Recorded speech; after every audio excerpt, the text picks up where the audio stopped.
Okay, we're recording. Hello, ladies. Wonderful to see you again. Hey there. Glad to be here.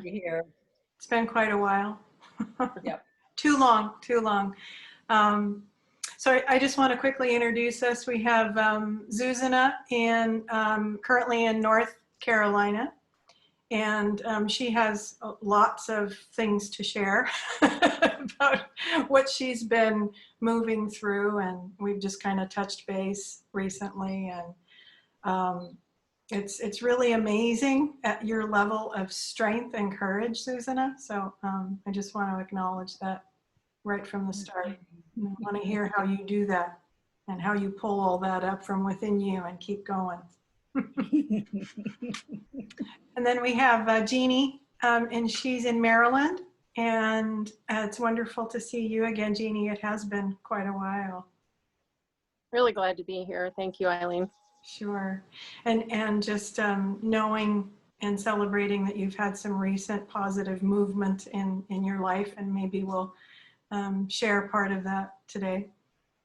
So that's something to celebrate. And my name is Eileen, and I'm living on the Olympic Peninsula in Washington State, the very, very tippy top across from Canada, on the Pacific coast. Well, not on the Pacific coast, but on the coast of the Strait of Juan de Fuca, across from Victoria, Canada. So let's just close our eyes and breathe together to sync up.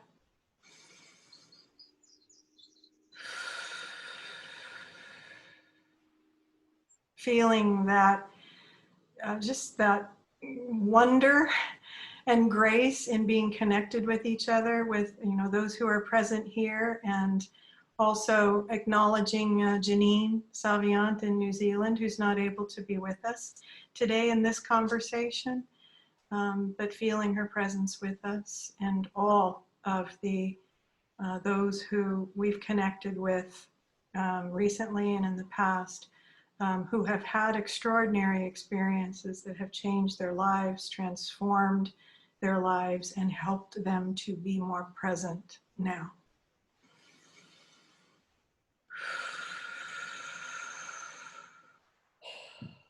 And also welcoming the audience, whoever is watching. You are part of this energetic as well. And we recognize and honor your presence, whether you call yourself an experiencer or not.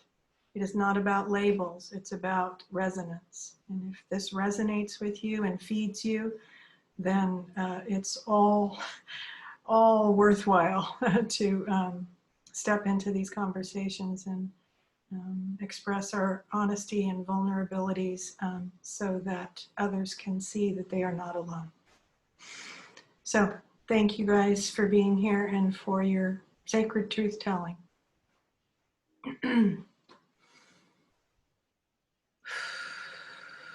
Where do we want to begin? I guess just to, maybe I'll just talk a little bit about the rapidly shifting context that I'm feeling. It's very, very accelerated right now to me, and through my view and in my world, it's moving so fast. It's like at blinding speed, that things that we once strongly identified with, or, oh, that's a for certain thing, is just long gone. And it's like what my guidance over the years has shown me is that in this time, this would be happening. And that's the reason why we need to be anchored within, very, as solidly as possible with, these higher frequency alliances, and attuned to that which is not necessarily definable in our culture and in our everyday world, but we define it through frequency and align with it through frequency. So even though the world is chaotic and changing so fast, finding this anchor quickly and just saying, I see what's happening. I'm not like oblivious to what's happening, but I have this within me to anchor to, and this is what keeps me steady as she goes. Right. So that's just my quick overview of what I'm sensing right now. I'm also increasing my client load of late because people are finding out that the things that they identified with are not there anymore. So this creates that kind of panic. So my work is about helping people reorient to that core, that center that guides them forward. Zuzanna or Jeannie, did you have anything to say about the context of what you feel? I'm feeling a similar phenomena here. What I'm noticing is a more natural, I guess, or a effortless connection to being present.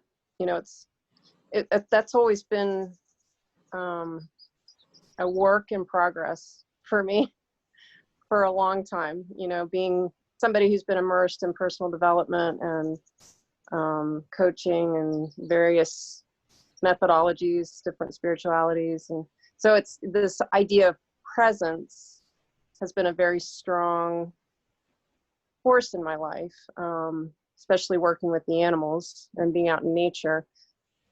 But it also has, until now, felt like work.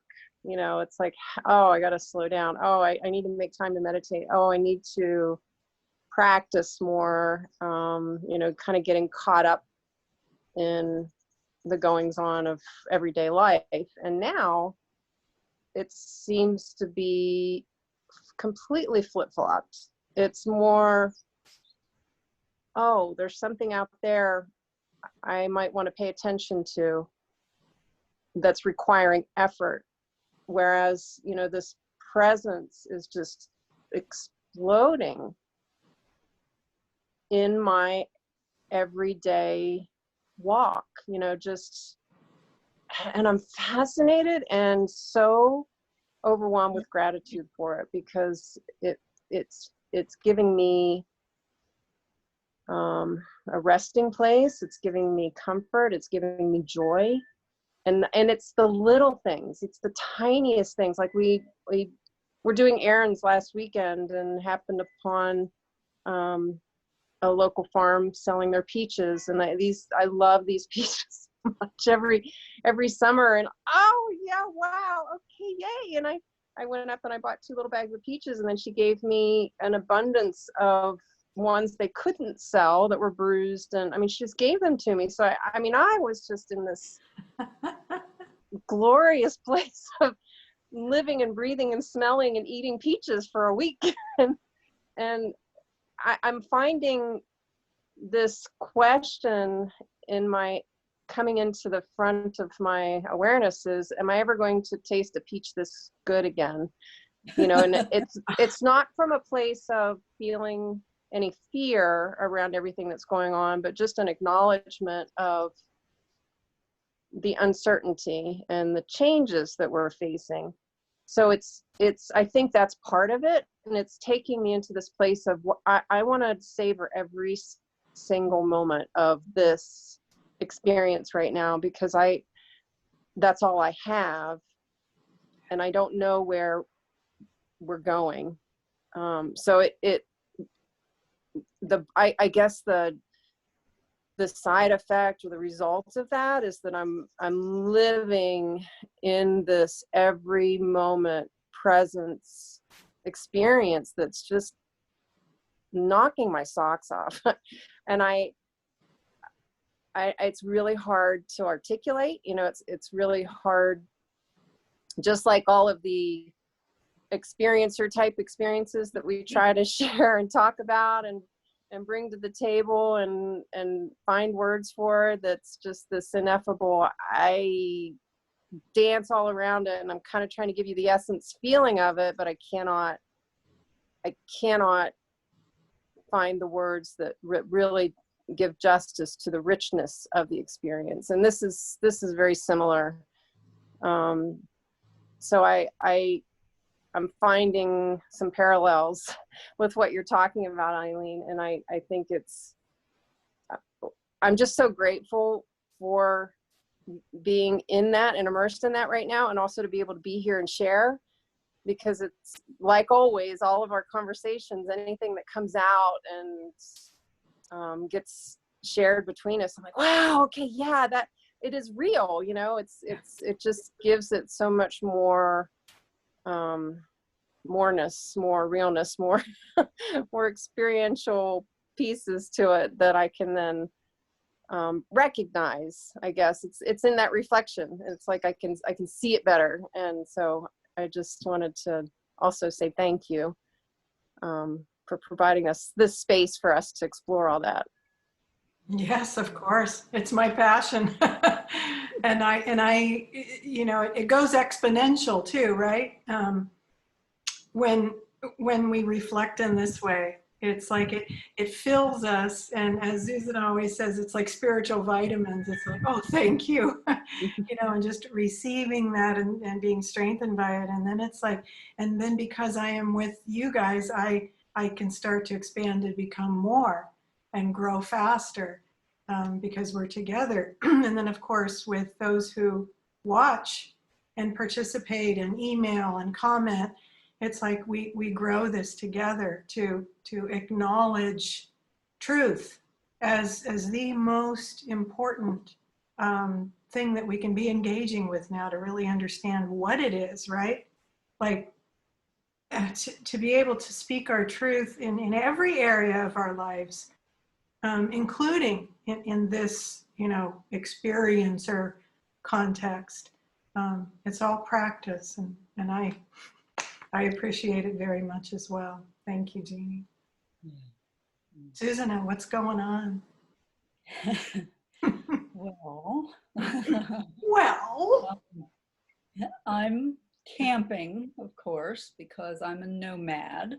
And because of the virus, not many people are traveling. I'm actually pet sitting right now. You can see behind me, I'm actually in a house. So I have about 4 or 5 days here. And I had 2 days at my favorite donkey farm last week. And then, and that's all the pet sitting that I'm doing. But August, coming up in August, it looks like I'm gonna be inside all of August, which is really flippin' good. Because this heat, my body has gone with the heat, and I had started on the 3rd of July, got a full body rash, something bigger than a rash, bumps and itching and just horror. A friend of mine saw me and said, "You're staying with me for," I think I stayed with her for 2 nights or something like that. I can't remember, might have been 3. So that was an extra thing.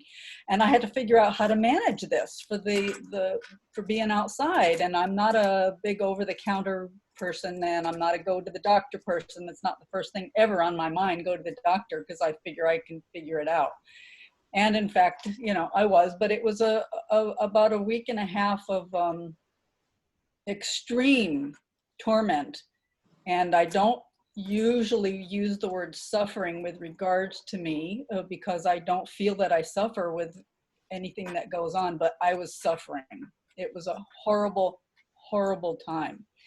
And the thing that I found that worked for me the most was baking soda dissolved in water and just sloshed all over myself, soaked my feet in water while I'm sitting outside and just keep sloshing all over. And I mean, who knew, you know? I mean, God loved baking soda, 50 cents a box. So get some in if you ever have a rash or something like that, and then just, you know, put it in a bucket of water and slosh yourself all over with it. So that's kind of been what's been happening with me. What that gave to me was staying in the present moment big time. I wasn't anywhere else but in my body. And so I'm traditionally a person that likes to be in her head and to conceptualize and think about things and, you know, like compare stuff and connect the dots and all that kind of stuff. That's my fun stuff. I haven't been able to do any of that this summer. That's not been happening. And that's been really, really hard for me mentally. And I keep talking to my guys, you know, you've told me to do what interests, enthuses, and excites me, and there's nothing right now. And pretty much it's been kind of like a blank thing. So I'm supposed to be doing something else right now. It's not being enthused about life. I'll tell you that right now. So,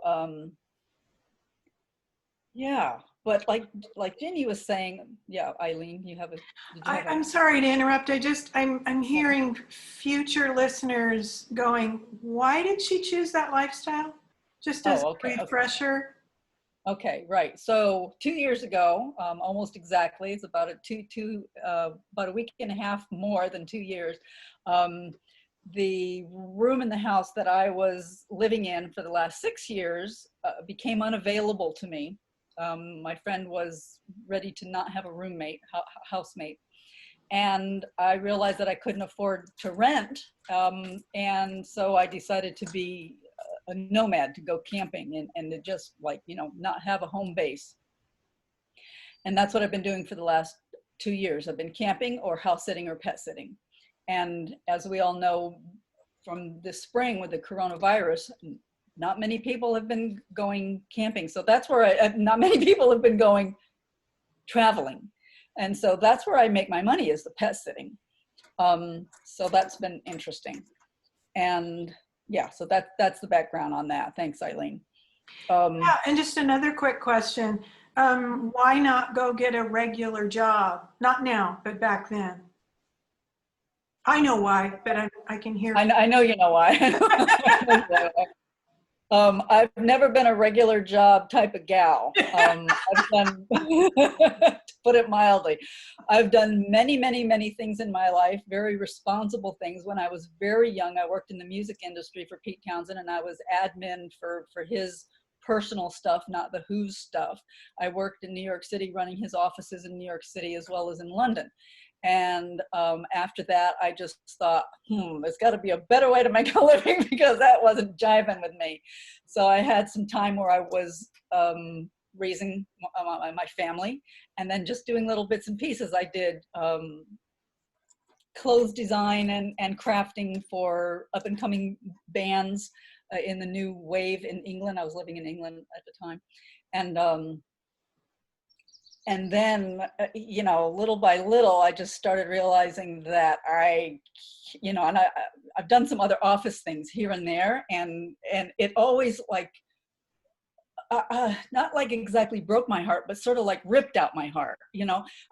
Just could not manage this kind of like 9 to 5. I did a stint of temping, office temping for a period of time.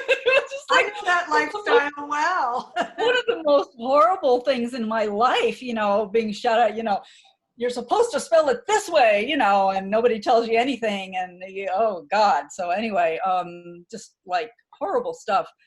And as I got older, I realized sort of in what vein I needed to be associating, and that was the spiritual life. I became a yoga teacher, and then I eventually worked at the place where I did my training.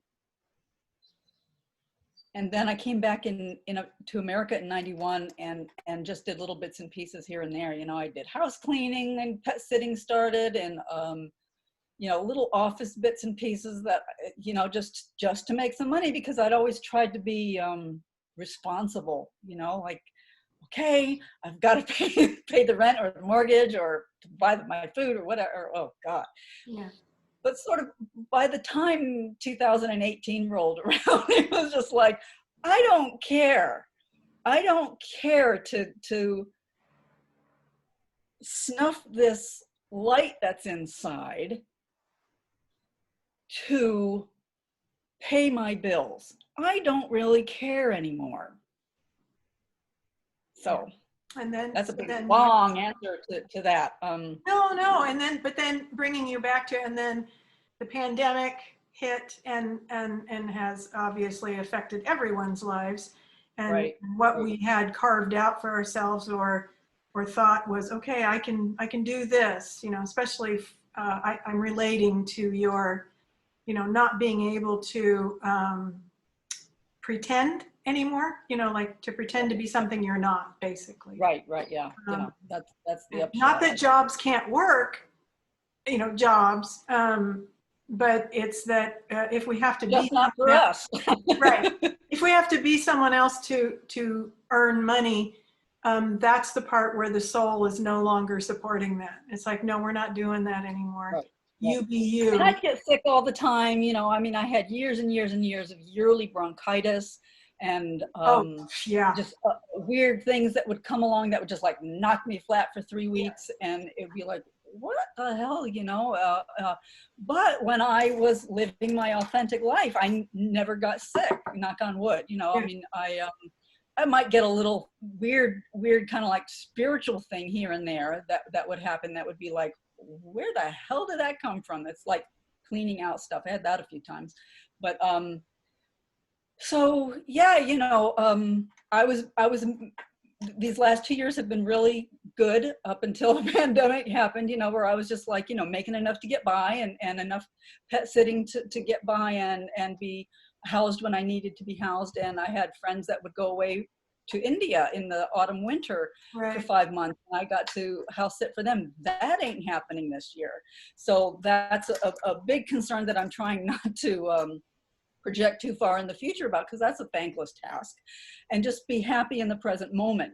So, you know, when I pet sit, you know, I buy all this like wonderful food and I cook and I do my Slovak cookie and chicken paprika and lashke potato bread and, you know, just all these wonderful things. And I just like really enjoy the hell out of it, because when I'm back at camping, it's kind of like, you know, things out of tins or fresh produce. You know, I try to eat a lot of that, but it's no refrigeration. So there's no dairy, and I like dairy. There's no meat, and I like meat, and blah, blah, blah, you know, so that kind of thing. So I'm trying to stay in the present moment and not worry about this autumn, winter, and the skin condition did the trick.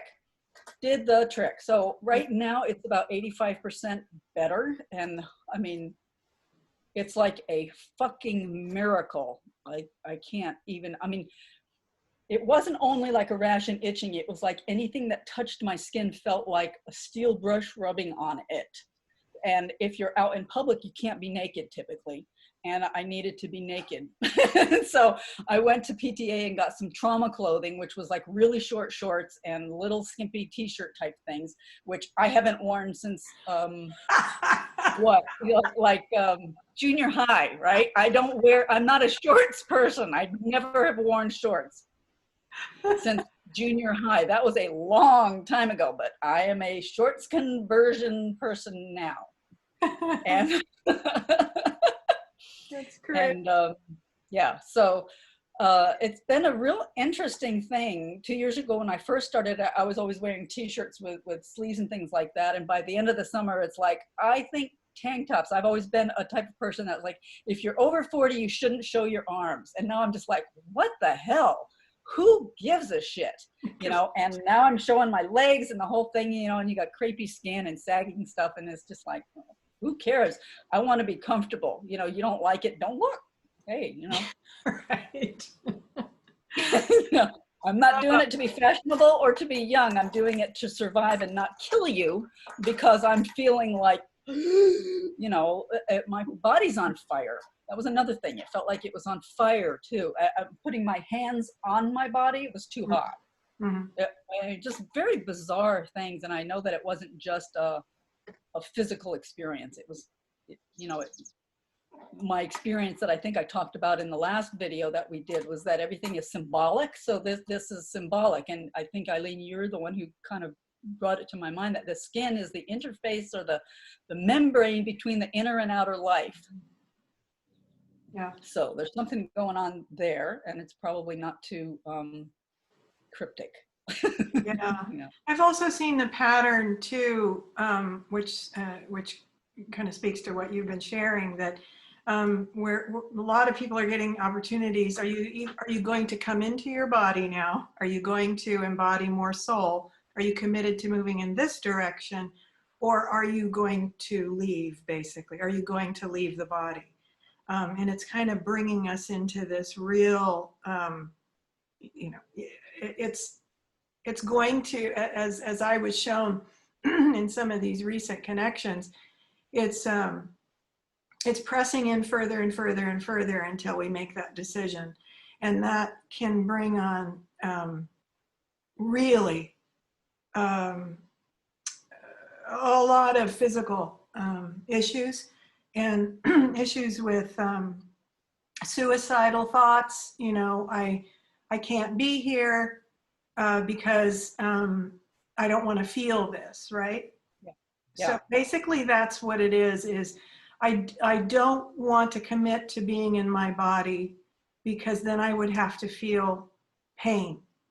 Yeah. And what people in that suicidal state don't necessarily see is that if they just allow themselves to feel that pain, fully feel it, boom, you're done and you're moving Yes. on. And Yes, you're starting to absolutely. fill your body and you're getting used to embodiment again, and it's all an upward expansion and climb from there. The suicide, I noticed that because I went through it too, not because I read about it, but because I know what it feels like, is, you make that decision. I'm strong enough to feel all of this. I'm willing to feel it. And then that's what shifts everything. Yeah. Otherwise, it's like you leave the body, but I'm pretty sure that doesn't solve your problem. It doesn't, because I'm a big leave your body person. I've been a big leave your body person my whole life. I haven't wanted to be here, until just fairly recently. And then it's a hard habit to break. Yeah. Just kind of like, I can leave easily, but to be here and stay here and feel it. So, that's another question. And the heat has been remarkable here. I think, I was looking up stuff about the comet, and actually the comet got as close to the sun it was going to get on July 5th, which was a couple of days after this, or where this really started heating up for me. And so the comet has to do with heat and famine and war and just all these kind of like things that people associate with the sighting of a comet. And it's the sighting that is the important thing rather than it being out there, because there's been lots of comets that show up, but they break up before we can see them on Earth. So when we can see them, they're pretty important, and they mean stuff, usually not good stuff. Mm-hmm.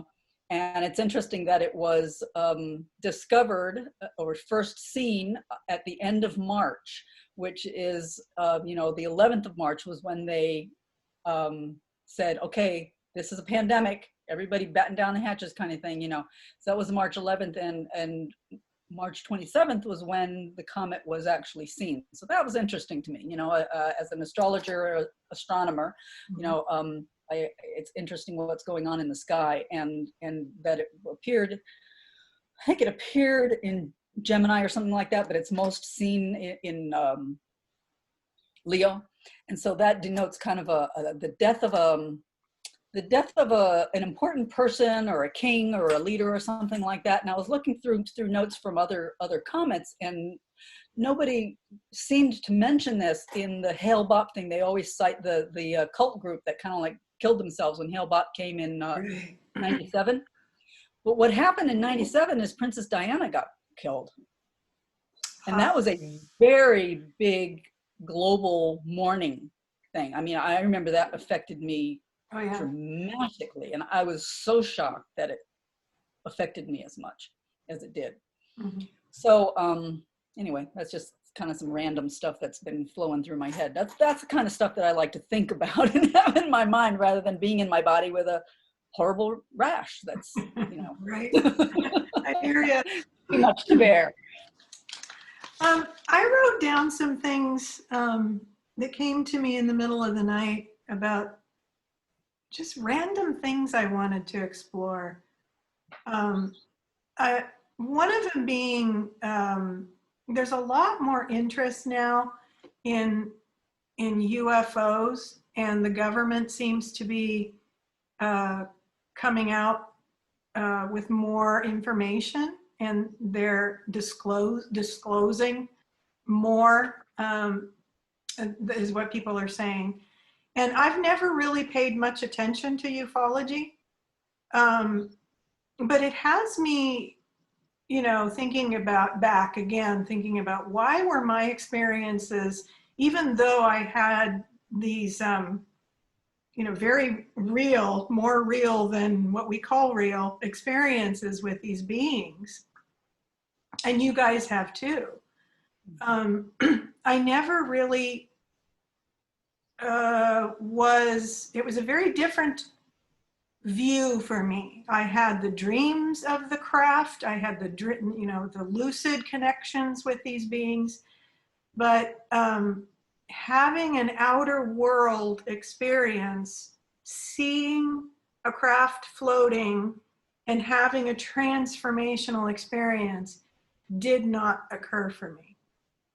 I'm very curious about what you guys feel around sightings of craft, and vibrationally, what is that to you? Do people report, excuse me, do people report massive transformational experiences that change the course of their life with sightings of craft? Do you see what I'm getting at? It's like, what do you think those craft are that people see in the sky? I think some people do have transformational experiences when they see these things. I've seen craft, not spectacular stuff, but I've seen enough craft, but it's not had the transformational effect on me. It's just been like, oh wow, that's actually really real. How amazing. But I can't say that it's had this, like, that I've had communications and then a subsequent transformation, but I know people who have. I feel that these craft are interdimensional energy things, and they present in a way that those who are going to see them can most readily experience or start to shift out of ordinary gear. I think these things happen in a variety of different ways. I mean, they can be like, aliens can present like in your house, or have sleep paralysis and various things like that. And I think it's to create an effect, and in a lot of instances it's a major fear effect that will then, in some instances, not all, plunge the person into questioning about the nature of reality. Yeah. And if they take it far enough, for instance, like Whitley Strieber has really always left the question open, and he's been a very big role model for me in my life. Keeping the question open and never saying that this is definitively, this is what it is. These are from Zeta Reticula, right. and these guys have an agenda, and they're doing this, and this, and this. He's always left it open. Yeah. Which has been to me, that's been the most amazing thing. I don't know anybody else in the writing profession or reportage has done that everybody wants to know. They want to have a definitive, this is what this is. That's been kind of like the modus operandi since Roswell, as far as I can tell. Right. Yeah, and very well. So well said, Zuzanna. And I see it as, we've been residing in this little bandwidth of consciousness, and we need explanations from this. Right. Inside this. And it's like, okay, Right. but that's the egoic mind that says, I need it to be explained here, otherwise it's not real, you know, or whatever. Right, right. Otherwise, it's not real. This whole thing of the energy wastage and the brain power and mind power that's wasted in trying to get this acknowledged as real is a horrendous waste of time and energy, in my opinion. Well, in the opinion of I am many experiencers have that same opinion, Zuzanna. It's oh, like, good, once you get okay. blasted out of the context, it's like, you want me to what? Reduce this? Yeah. This?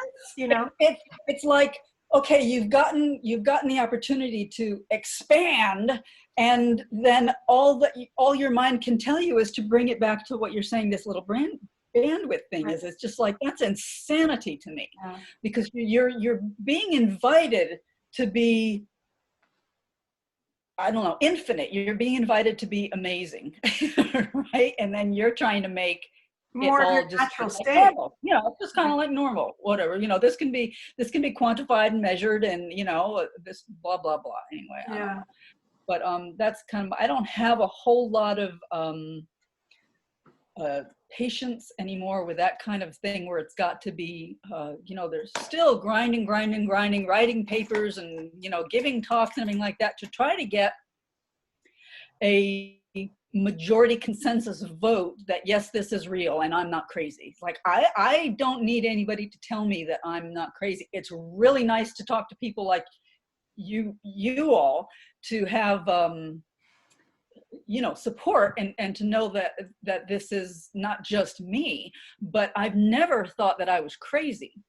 Right. You know, I've never thought that I was crazy. I thought something's going on here and I don't know what it is. And it translates to, you know, the way we've always done politics, and the way, you know, we've structured our cultures and society, and you know, governments. It's when you get blown out beyond that and you see a bigger view, which is based on higher frequency perception, multidimensional perception, and then you have to come back and everybody demands that you explain it on their terms. Yeah. Extraordinary. It's really, and then they're not asked ever to rise to the level of, maybe imagine, and like, use your imagination, that if you you can get taken beyond this view and see so much more.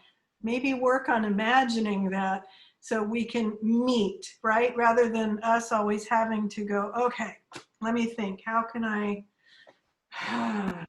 you know, in the parameters, how can I explain this?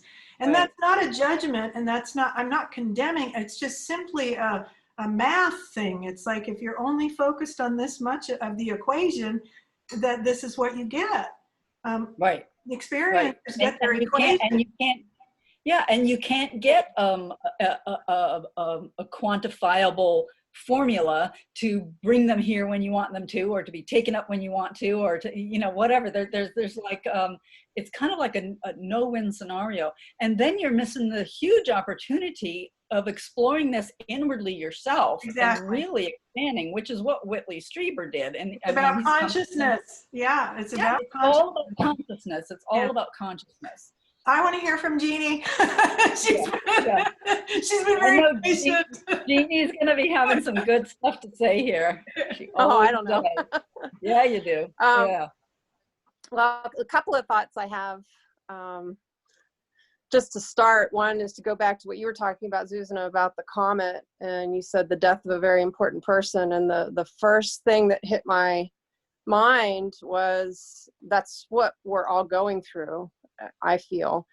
I know for me, it has been a welcome death of sorts. You know, it's not, this release that I'm feeling has been a relief, not a death of grief. It's more a death of release. And to me, in my personal experience, it's letting go of this need to know, this need to be right, this need to prove myself, this need to figure it out. And what's interesting is, in the letting go of that, I realized I really didn't have I knew I didn't know on the inside. I knew on the inside that all of my experiences were beyond words, beyond description, bigger than anything I could imagine with my awake brain. You know, just going outside of the realer than real paradigm. How do you describe that? You can't. So I knew that on the inside, but on the outside, walking around in life and my day-to-day interactions, and as you know, we've talked about, you get into these dialogues with people who haven't had experiences and are skeptical of the whole phenomena. And then it's this, but I know, you know, this, and then my need to know would get kicked into high gear. My need to, you know, be okay in their eyes would override everything. And that is what's falling away. So that was like kind of my first thought. And I feel it's very closely tied to what Eileen was asking, you know, what is this that's happening? And I think it, from my perspective, it is part of the expansion. You know, it's a frequency based phenomena, I feel. And, you know, as with anything, I know that I don't have all of the pieces, and the perspective that I have is unique, as is everybody else's. But I think this, in the conversations, it's kind of like, and I think I said this before, that movie, now I can't remember the name, Arrival, the one with the egg-shaped craft, the beings came, and every big, you know, country or, you know, group on the planet had a piece of the puzzle. And that's what I feel that we all have as well. So the phenomena, as far as this increase in sightings, or at least the acknowledgement of it more publicly, to me just feels like good news. It's like, okay, it's the falling away of this need to prove anything. And we're just starting to be more open and share, I think, on a global scale. Now, you know, is it all from an altruistic, yes, we're going to share our perspectives and put these puzzle pieces together? No, I know there's still a lot of fear-driven need out there as well, but the fact that it's all coming out into the light is what's going to enable us to sift through that and then find the pieces that make sense, and to really bring to light all of these fear stories that are driving, you know, these narratives that aren't serving us to light as well, so that they can death to the important person. You know, to me, the important person feels like the egoic part of the mind that thinks it's important. It's not necessarily. I really like that interpretation. I love that, Jeannie. Yeah, that's fantastic. True definition. Right now. Perfect for right now. Yeah. Well, so thank you. well. And those were the two. It's like, okay, this and that, and that's how they fit together in my brain, just based on your two questions and the comments that you had. So yeah, that's my 2 cents. That's great. I love it. Yeah, it was just a curiosity of mine that, you know, I'm watching this happen, and the ufologists are getting, you know, all excited because finally we're going to know, you know, and it's like, surprise. This isn't a finally you're going to know. It's as Jeannie said, it's one of the pieces of the puzzle, and just one of the pieces to consider as we bring it all together, right? And I think the experiencers in every walk of life, those who have had a direct experience, need to be brought as an equal voice to the table, I feel, because that part has been, I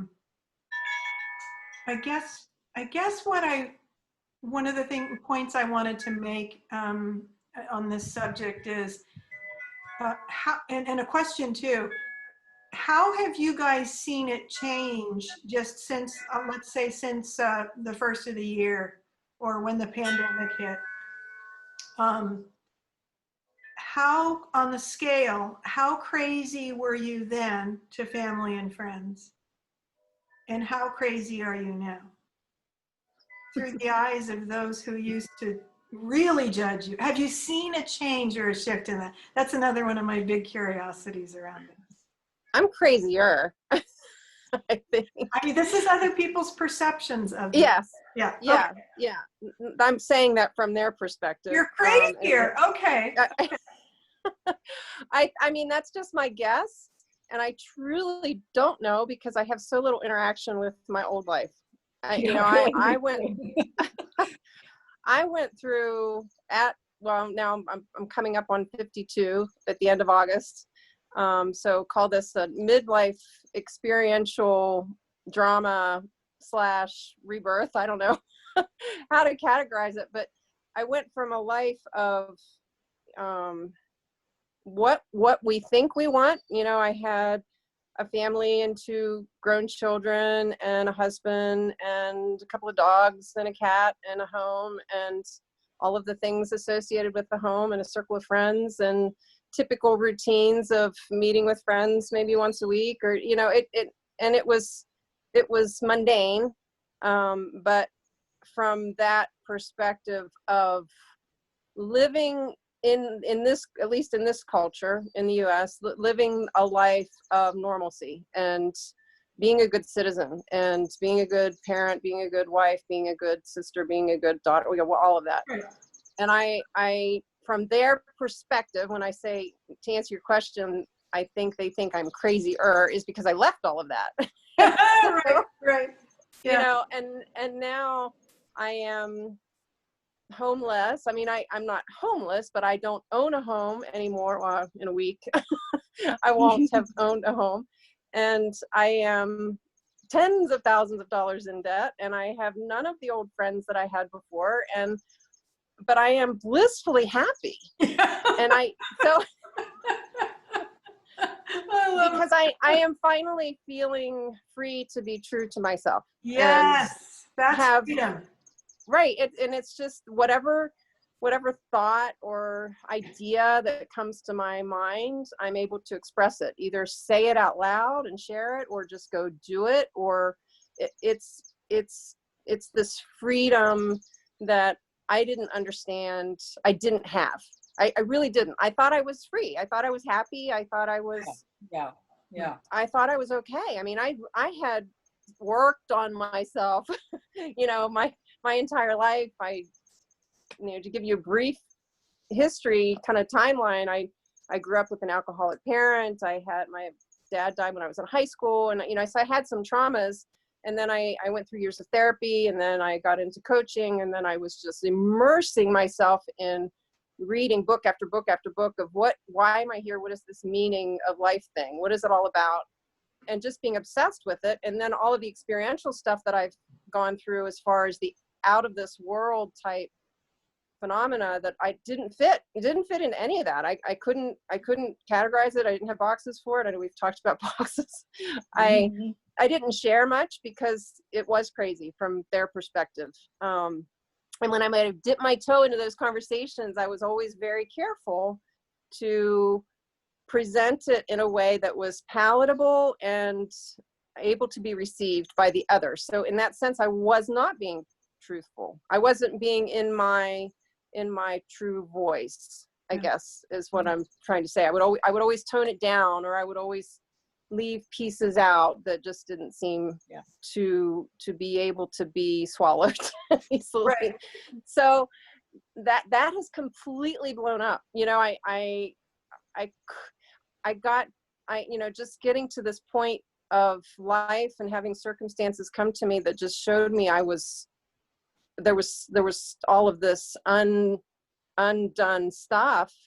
And I had this neat little, I talk about a visual because I see how I feel a lot. So things come to me in pictures, and the visual I would describe to people is I had a little 4-walled building that you could call my office, so to speak. Wasn't really a home, but it was where my core self lived. I was in that space, and it was very clean. It was very neat. It was very orderly.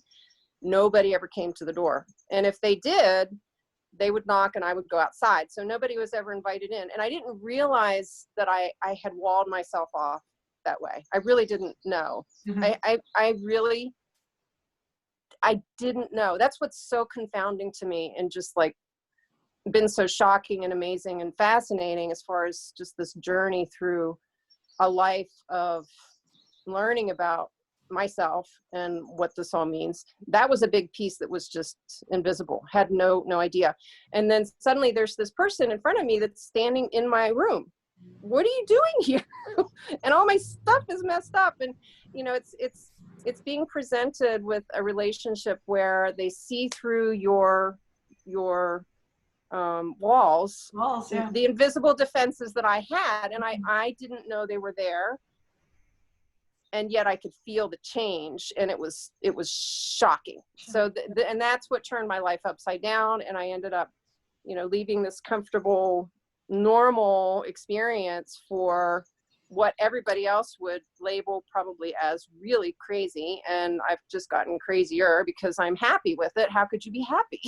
It's not normal. You know, if you have this, if you don't have friends, you should be sad and lonely. If you have too much debt, you should be in despair and scared. If you don't have a home, you should feel homeless. And I don't have any of that. Mm-hmm. But I truly, and I guess I'm sharing kind of some of those personal details as an example of why I feel we're all here right now. If we are here and alive, then we're here purposefully. And I know that those of us who feel like there's something I'm just not quite getting about all of this, it's that we are transmuting these lower energies into acceptance and love. So it's walking into an experience like that I just described, where the normal reaction would be all of those lower energy emotions, and yet I sit in the middle of it blissfully happy. That is an example of being, and I'm not saying it's always on, but it is part of the unfolding experience that we are transmuting these lower energies. And that's just thrilling to me to be part of that, to know that I'm participating. And then I watch you, and you know, in your stories is doing it as well, and the examples that come back to me, I'm like, wow, we're doing this. It's not just a you know, this vague, oh, something big's going to happen in my life and I'm preparing for it. That I know many of us share that feeling, and shared that feeling up until about 6 months ago. And now it's like, oh, it's here. And then it was the roller coaster of, it's here, yay, oh no, oh crap, it's here, oh yay, it's here, oh no. Yeah. Oh shit, yeah. Oh shit, yeah. Shit. But then in these moments of conversation and connection and realizing that, no, we really are here, and we really are doing it differently. And it's the potential for I don't want to go positive or negative in that sense to like judge what's going to happen down the road, but the potential for healing transformation just grows exponentially every day. I think with the more that comes to light, both from the dark and the light. The more that comes out, the more bad stuff that comes out in the news, it's like, yes, get it out so we can let it go. Right. Get it out so we can accept it and love one another again. And then on the other hand, all of the connections that are occurring, like between experiencers and these meditation groups that are popping up, and they're focused on healing nature or doing this or doing that. It's like, yes, more of that. So it's this unfolding and awakening to an awareness that if you're here, you are participating, and yay, you know, and it doesn't have to, it's not always going to feel good. You know, that's the other thing too. It's like, okay, I'm kind of in this high flying place right now, but it's not always like that. But every moment of navigating and every moment of staying with it and being in the body, like you were saying, Eileen, is contributing to this healing potential that's occurring. And it's making me sweat. It's like getting me all excited because it's just an honor. It's an honor to be here and be part of it. It really is. It really is. And sometimes, you know, I don't feel that way, or I wouldn't be the first one to say, yeah. But yeah. Even in those moments, I recognize it would be, yeah. And right now I'm not seeing it as clearly, but I'll get there. You know, I hate it. I mean, you can say it's like I have those moments where I hate all of it. I hate all of it. You know, but that's part of it. Yeah. It's getting to the point where we're not suppressing anything that's coming from inside that's authentic. Exactly. Don't suppress it. That's it. Yeah. So but but the people that are still stuck and really feeling the pressure of that fear would call that crazy, right? You know, because the stuff that comes out is not what they would expect or what they want or feel okay with. So yeah, but as I've been pointing out from time to time in the work and the stuff that I'm sharing is, you know, crazy compared to what? Yeah. Yeah. That's really the question. Like, where's your measuring rod now? You know, it was like all of that used to be so real and so easy to measure. Well, you're crazy because here's the standard, right? Here's where we all have consensus agreement. And now that's like where to go. and that's such a beautiful gift part of this, because it frees all of us up. You know, we don't those standards are breaking down. The normal definition is falling apart, and it's loosening the tethers that have all of us tied to that old story and that old narrative and whatever your role was in that. And because they're looser, we kind of, okay, I can move around a little bit. I can voice my opinion here. Wow, I just did it. I'm going to do it again over here. It starts to snowball. And the best part about it is we can't go back. We can't go back. Yeah. So, yeah, and the acceleration is overwhelming, like you were saying. But at the same time, I feel grateful for it as well, because even in those moments where I'm really uncomfortable of a sharing or speaking my truth, I know I can't unknow what I just did. I just did it, and it's in my cellular memory, and so it's going to get easier next time. And that's just good. That's just good news. Yeah.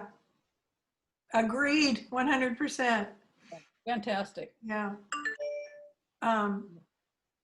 Was that me making that sound? Me. Oh, I'm sorry. I don't know how to turn these things off. Fantastic. Really great stuff. Loving this. And I'm looking at the clock, and I'm wondering if we could go into dreams, visions, downloads, discussing any of that, like maybe just the highlights or the most important like aha moments or data that you've been receiving that you feel is like, this feels important to share. Yeah, let's see. Well, I think for me, and I might have shared this dream the last time we talked, so I'm not going to go into it deeply, that where I finished my mission. And, or did I? Do you remember, Eileen? Yeah, did I talk about it? You did speak about that. Good, okay, thank you. And I feel presently now this kind of like vacuum, you know, in between. I feel the impatience I'm experiencing is a result of having finished one kind of section of a lifelong thing that I've been working on. And the next thing hasn't come yet. Maybe it won't. Maybe I'll be dead, you know, in a month or whatever, you know. But I can sort of feel that vacuum, where I think I mentioned earlier, you know, that I always like being interested, enthused, and excited about something, and researching and doing stuff and pulling all things together. That's not happening right now, and I think that's a result of having finished that mission. My modus operandi, I believe, is changing, or I'm catching up with realizing it has changed through that dream. And I don't know what it is right now, and it's sort of like forming, or it's just, or not forming, or whatever. But yeah, the different dreams that I've had have been sort of like since then. I'm trying to think of what they were now. Nothing majorly big like that, but sort of, you know, supportive dreams, dreams of characters in them that are supporting and loving in my symbology. And it just kind of like okay, kind of like smoothing the way a little bit. Something maybe familiar or kind to just kind of like, you know, get through that vacuum. But no other missions have come up, or no other, oh, okay, here's, okay, thank you for bringing this up now, after talking, okay, something else is going on. I've wanted to talk about this, and I don't think I might have mentioned it vaguely to you, Eileen, I'm not sure. I'm having big, long dreams that I don't remember and then obsess about during the day. How do you obsess about something you don't remember? I don't get that. If anybody else has that experience, I'd love to hear about it.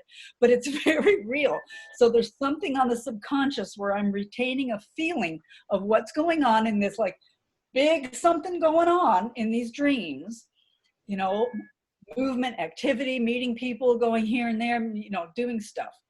So maybe that is the new, something else is forming now in those dreams. But I rarely remember anything. I talked to my guys about it, and I started getting little images. Like the first image that I got, just like one image, like things would come into my head during the day. Too fast to even hold on to, just like a minuscule of that was, you know, a truck, you know, not even anything like that. And so the first image I had was of green rolling hills, beautiful green rolling hills. Then I had, what was the other one? Oh yeah, I didn't remember this at all until I was listening to David Palmer talk about something, the Leo King, and he said, it's like kind of like having a crayon box. And I'm like, boom, this image was like right there. I was taken into a room with all these shelves, with all these crayon boxes. I don't think it was a shop, but they were new boxes, and they were all different shapes. You know, like they were the eight shape. They were the big chunky ones that you give to little kids. And there was the 164 or whatever they were ones. And I'm like, ooh, kid in a candy shop kind of feeling. Ooh, and so that was one little dream. And then I had some other little dream about people in India, Western people that I used to know in India. And so I'm just getting these little snippets. It doesn't really mean anything to me. I can't put together a narrative, but something's up. So something's up. Yeah, and I can, if I can jump in here and share how I relate to that. You know, just hearing you talk about the crayons, it's like, it's present moment. It's under construction, and Jeannie, you know, brought this feeling view in as well. It's like we are in the present moment. We did complete what felt like a mission. Like, for here's who we were going. This is how they frame it for me and have for years. It's like, you're living in this world, you're adapting to that world, you're going to somehow make it and survive, you know, and God bless all of us ones who did survive and we're still here. I mean, that really is something to celebrate, because it's a hard life. But it's like, that was then, this is now. And we're totally feeling this present moment. Oh my God, this is what waking up is. This is what coming online with the universe, the universal field means, is that we can now start again. We're reborn, let's say, into this new world that we co-create with source, with all that is, and all the people around us that we choose to co-create with.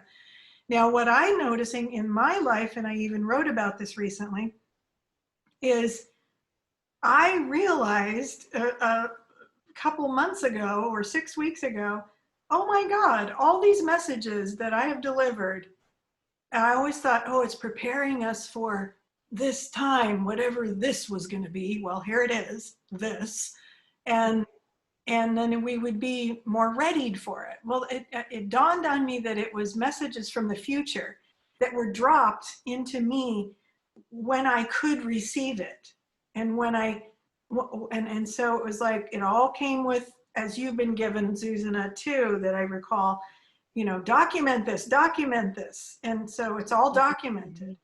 And a lot of times I just laugh and go, this is just going to all end up in a dump one day. And, you know, what's the point of all that? Now with this surprise transmission that came through this past Sunday, 2 days ago, wow, what a difference. It's something's different, where there's a different relationship going on here. Yes. And I feel that with my dreams, there's a different relationship, and that's why I'm not able to remember them yet, because it's kind of foreign. Yeah. And I'll get there. Yeah. I loved your transmission. You know, that was so so powerful and so different and so real to me. It had a healing effect on me. It's still, I think that's what precipitated, you know, the stuff that I was kind of like, you know, angsting about. Yeah, with the term, I needed a new term for love. And so it's for me now the essence, and that's what started some other process in me. Listening to that talk, that dialogue was amazing. Thank you. And for me, when it was coming through, I was inside of it all. I was just like walking through the planets, and I was like, and it was all being shown to me. It was not only third eye, I was immersed in it and experiencing it firsthand, and seeing the gateway and feeling the music of the gateway. And, you know, so I felt like I was inside some kind of mythology theater, or, you know, I don't know, it's hard to explain. And that is very different from the way these messages came through in transmissions before. So yeah, so I relate to what you said in that way. So it's just something to keep watching and checking in on. Right. Yeah, Jeannie, did you have something to contribute? Well, I don't really have a lot to share on the dream front. Mine have been pretty mundane lately. Just typical, oh, I was processing that happened, and that was interesting, and that conversation turned into that symbology in a dream. And I would say in general, the personal message from it is that I'm more engaged in my life, and I'm seeing that in my dreams. So like if there's a confrontation in a dream, I just stand up and I say whatever it is that I need to say. So it's, and I wake up, I'm like, ah, that felt so good. Yeah, I did it. So, you know, but as far as the connections and the downloads that come to me, I haven't had anything on that level for a little while now. It's been kind of quiet. So, but yeah, I mean, what I was feeling as you were sharing, Eileen, was that we're all moving from a place of receivership where we feel like something is coming to us and we're separate from it, to a realizing that we're in it, kind of a 360-degree type immersion experience, as opposed to it's coming to me from the right upper left part of my awareness. Yeah. You know, because I have these spatially oriented places that I feel connections come from. You know, it's like there's one that's behind me, behind my right shoulder, next to my ear, you know, off here to the right. So it's, instead of that, and we're separate from it, and we're oriented in three-dimensional space, it's more of an immersion, that's what I was hearing from you. Love that. And yeah, explain that way. Yeah. That's great. You know, as far as dreams go, you know, I just went through several weeks of the most profound dreams I've ever experienced. And receiving so much data and seeing and understanding so much. And in context of what you were saying, Zuzanna, earlier, it feels like I'm being prepared for what I'm moving into, right? Mm-hmm. It's no longer, there's such a, and I felt this line of demarcation, and I have no retention of memory, but I feel like it was around the 4th of July, Independence Day. I feel like it was around that time frame, and I feel like I wrote about it on my blog, that it was like we broke with the past and we're stepping into all of these new possibilities. If we're present with it, if we're in our bodies, right? And then this other thing that happened, and that what was part of the transmission on Sunday, that I want to mention is the dwarf planet Eris. She came to me in April of 2019 in a dream, and she told me who she was, in a certain form. She came in a certain form, but I didn't know what Eris was. And I had to look it up. I even saw the spelling of it in my mind's eye, and found out that it was a dwarf planet. She came to me as a little Chihuahua dog underneath my bed. You see, I've since recognized that, a bed in dream, general dream symbology is like the subconscious. And it's like Eris was showing me that she's she's even underneath that. Subconscious. Yeah. And I had, in the dream, I had neglected this little Chihuahua. I had forgotten all about her. And I know, Zuzanna, when I shared this with you, you said, oh, I have those dreams too. Oh my God. And maybe you have as well, Jeannie. Where you just forget that oh my God, I'm supposed to be paying attention to this. I'm supposed to be feeding this animal, and it's starving now. And it's like, oh my God, I can't believe I did that. I felt horrible, just, from a dream, And then she basically was communicating to me, excuse me. She was communicating with me. Yeah, this isn't good. I have to decide whether I'm going to be in your life, or I'm going to, allow this relationship, right? And so it took over a year, for her to come back into my dreams. So I guess she must have decided that I was, worthy now of communing with her. Yeah. I've been having dream conversations, or I wake up and it's like, oh, this is Eris talking to me. And, it's like I'm very well aware who it is. And her main concern is that she wants to get it right, wants people to understand who she is to the best of our ability to translate her. That's one of the issues with this archetypal energy, is it is not translatable, as we were saying earlier with the bandwidth. See, she's in orbit beyond Pluto, and astrologically Pluto is the total transformation and breakdown of all that we thought we knew, and then rebuilding. It is transformation.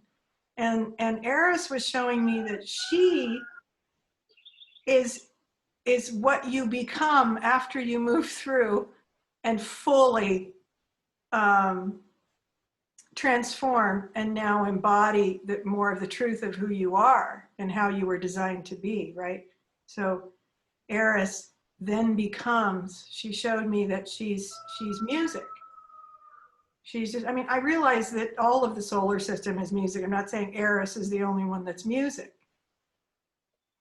But you can't understand her unless you are the music itself. So you have to be her to understand her. You have to resonate, I should say, with her before you can receive or understand what she has to offer humanity. So that's and that's something important right now to receive, right? just kind of say, I would say, suggesting that this is where you're headed, right? And so I think it's really interesting that, you know, human consciousness, this is what's possible. And I think it's really interesting that they discovered Eris in 2005. That's when I started bringing through messages. So I think that's just something interesting to note. Maybe it's relevant, maybe it's not. I think it's very exciting information, and I love hearing about it. It seems really important to me. And I've been kind of like tracking Eris for not as long as you, probably 4 years, maybe a little bit longer, maybe a little bit longer. Oh, well, I've only become aware since last year. But yeah, with that dream, right? Right, Mm-hmm. right. So anyway, I'm just sharing it. I don't know how. I mean, I feel like one of the new openings for me is, I remember an astrologer years ago telling me, you have the ability to talk to the archetypes and translate them. And I always just went, oh, that's interesting, never really knowing what that meant. And I feel like this entering into this new reality now and being engaged with it, immersed in it, as Jeannie was saying, not because some great grand God character said, oh, you can come into this now because, you know, you're special or whatever. It's because we're engaged and we're saying, I'm only going to speak the truth now. I can't live with myself unless I speak the truth. I have to be authentic. When you start being authentic, that's when you gain entry and you notice that you're in something different. Right? Would you say that? Yes. Yes. And so then our gifts, our new gifts start to come in and we start to practice them and oh, you kind of discover I can do this, or I hear that, or, you know, and to be open to what these new possibilities are that, you know, because I always like to say we're not in Kansas anymore. We're just definitely not in Kansas anymore.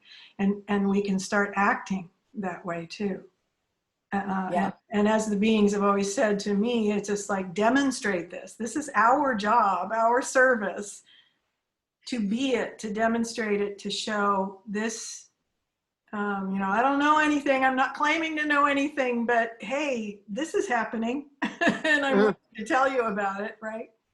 And to help each other make it okay to talk about it, you know. Yeah. I think it's such an important part of the whole process. And I love the idea of looking at planets as beings and having not just their own intelligence, but self-awareness, like us. And it just feels like a truth to me. And it's closely tied to the experience I had where that was like the Kundalini-like experience that I know I already shared, but in the peak of it, I became aware of every single cell in my body simultaneously, which you can't do in normal waking awareness. You know, it's one of those things that sounds crazy, but I experienced that. And the not only was that an awe moment, but it came with the awareness that every one of those individual cells were their own individuals. They are their own individuals. Like I am an individual as compared to another human being. Yeah. And so it looking at that as, you know, like the micro level of an organized life form, why would it be any different? You know, think of us, the humans, as the cells of the planet, or you could compare us to, I love I don't know if you all are familiar with Matthias de Stefano or have followed any of his work recently. I've been really fascinated by what he's doing right now. But I loved his analogy was that we are the bacteria from one perspective, and of the planet, you know, helping the planet to heal different areas and helping it in other areas not, you know, where there's disharmony and things are out of balance. But then also taking it a step further, and another analogy would be to look at us as the neural net. You know, it's like a network of intelligences that are now connecting, becoming aware of each other, literally through the internet, through this technology. But in that sense, and this like kind of rocked my world. It's not always feeling like I'm here to help. I'm here to help people. I'm here to help humanity. Are we here to save ourselves from ourselves? But maybe that's not it, or just maybe it's part of the story. What if we are here to help Earth, her essence, become self-aware of herself, and we are the cells in that process, just like the cells in my hand and my foot and my toe. And, you know, it just like, wow, that is just so fascinating and thrilling to think about being part of such a much larger, I guess, macro level of awakening than I really had considered before. Yeah. You know, so it's like we have us in our life and our body, and okay, this is it. Oh, and there might be aliens, and there might be ETs, and there's animals, and I'm like, it's so much bigger than that. It's so much, there's so much more to it. Yeah. And like I said, my experience of witnessing and seeing these individual self-aware circular entities that we call cells that are making up my body, that aren't my awareness, they're their own. That just changed everything. So then it's why would it be any different as it gets bigger? Right. You know, you go to planets and stars and solar systems and galaxies and universes even. Right. So it's just this fractal process of becoming self-aware of itself in everything. And I love that the whole planet and the heiress, and that she came to you in this dog type personality. I'm like, I'm just eating that up. It's just so cool. I know. It's great. It's great. Yeah. No. I love that both of you have had experiences with that, knowing of the planets as being their own individual personages, because when I first started being tutored by my guys to bring through the goddess astrology work, that's where it started. They were having me commune with what I could see in the sky. The sun was the first one, and then some other planets and things like that. But that was a new concept to me then. It was like 2016, I think that started, the summer of 2016. And that was, you know, my first lessons in the goddess astrology, and then it kind of like expanded and whoosh from there. But it's just so cool that both of you have similar experiences and thoughts with the planets. You know? Absolutely. And it first came to me in 2005 when I started talking out loud about, I'm so tired of being afraid of Saturn, like in astrology. It's like, oh, we have to be scared because this transit is coming in. And I got really mad, and I said, I don't think this is right, that we have to be afraid. And then this, I love it. And this peace came over me, and it was like, so why don't you ask Saturn? Yes, so right. I was like, what? Exactly. And so I just went with it, and I went and I said, okay, I want to know. I want to know this. So again, it's back to inquiry. It's like, I deserve to know. I want to know. So please inform me, because I'm listening. And then I brought through a whole transmission from Saturn explaining who Saturn really was. And it's like, that was one I hid away. It's like, I don't know what an astrologer would think of that, but you know. Right. Yeah. Right. But you're talking about that reminded me of, it did start earlier, but it was only with Pluto. It was with Pluto. I started to get these things from Pluto, and it was when I was in New York, and I drew a picture of him. And it was really different than I would have thought. that Pluto was. And I think it kind of freaked me out a little bit, because then it was like much later that I started using that in the whole work. But thanks for reminding me of that. Yeah, Pluto came through probably like 2010 or 11, something like that, maybe. Yeah. That's pretty neat. It turns out for me, it's very personal, because I didn't know until a few months ahead of time that my Saturn return, my second Saturn return, was the massive Saturn-Pluto conjunction in Capricorn, that only happens every 500 something years, exactly conjunct my Saturn return. Yeah. And when I looked at that, just for that. when I looked at that, I am so dead. I am so I mean, seriously, it's like, well, there it is right there. I guess I'm checking out. And instead, it's been receiving all this data about what we're moving into. Yeah, it's the expansion rather than what the transformation is. And now Jupiter and Pluto are sitting on my Saturn, well, close to my Saturn. Now, close enough. Close enough. Close enough for it to be there. Yeah. So while it's been intense, it's like I can vouch for, don't be afraid of these planets, engage with them, talk with them. Say, I want to understand, and I understand that you are holding this energy for me because I have sent it out to you. So, because I'm not embodying it, somebody has to, right? Until I'm ready to integrate it and embody this archetypal energy. It's with Saturn, it's with Jupiter, it's with Pluto, it's with Eris, kind of stuff. Yeah. So I'm not an astrologer, but I've been exposed to astrology since a young age, and I've just always loved it and felt like this is probably many lifetimes of working with the planets, on one level or another. So Right. That's yeah, good stuff. Yeah. So it's exciting. We're immersed in huge transformational energies right now, but I have a very prominent transformational Pluto in my chart. So I feel like I'm used to these depths. I'm used to this transformation. So I'm riding with it the best I can, and we all are, Yeah. I'll be having Pluto conjuncting my moon over the next few years. Soon, like it's gonna start creeping up on them like at the beginning of next year. Yeah. So it's just like, okay, I'm really happy for this conversation because it's reminded me, oh, I could talk to Pluto. You better start, chumming up to Pluto.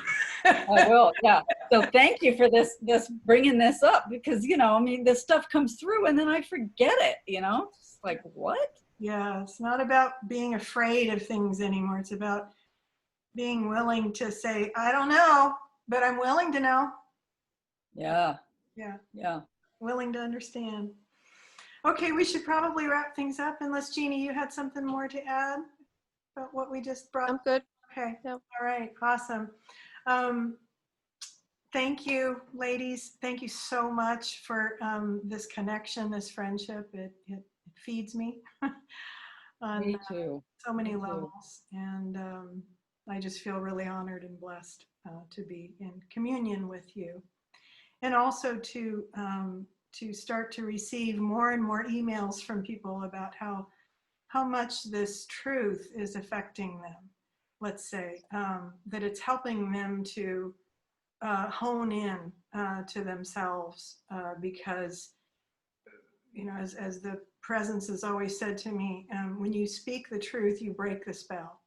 So it's all of our responsibility in our own lives to break the spell. And so I honor you, ladies. I honor Janine, who couldn't be with us today, and the other experiencers that we have connected with. Very much honor your path. And I honor those who are participating with us and engaged as we move forward into this exciting territory. Yeah. Okay, so love to you, and we'll see you next time. Yep. Bye. Bye. Thank you.